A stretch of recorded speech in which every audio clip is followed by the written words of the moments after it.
It's 10 to 11,000 years old, one of the oldest surviving trails on the planet. And I think it's probably the oldest surviving trail in North America. Nothing comes close to it in terms of age. And the amazing thing about its being findable is that it's a single route. It's not multiple routes. There's not braided trails and whole hillsides full of trails. There's a trail.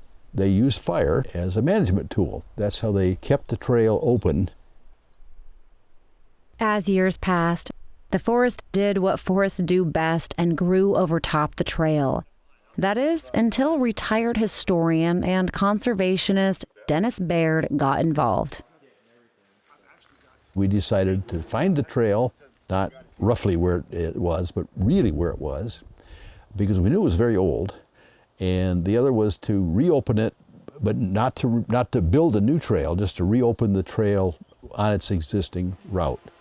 And there had been an effort by Boy Scouts and others 40 or 50 years ago to sign the trail with little wooden signs, and they did a very good job, so their effort was very helpful to us.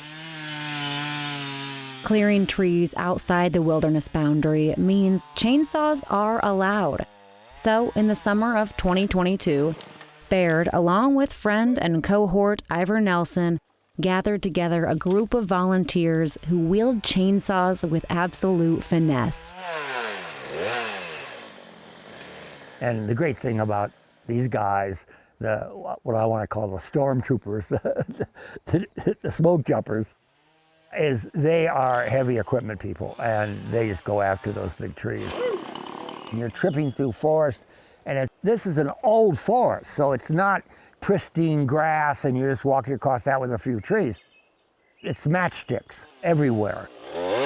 And so you're stepping over, you got to really watch how you step, and it's wet right now too. But these guys were great, so we got a lot done. Over the past 10 years, these volunteers have opened 30 to 40 miles of the Southern Nez Perce Trail. An impressive feat physically and an emotional experience mentally. It's the real thing. It's not roughly where it is, it's actually where it is and where it always has been for 11,000 years.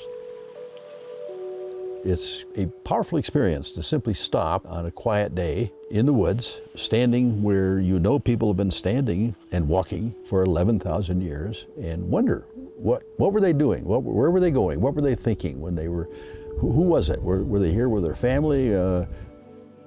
It's a wonderful experience to stand there and think that. That's one of the charms of the opened trail. It's an ancient way of people moving around the United States. There are markers to tell you where the trail was. The basic one, the very, very basic one, is the tread itself. And it is amazing. It can be a foot deep, it can be nothing. People lived along the trail, they hunted along the trail. There were village sites out here in this country.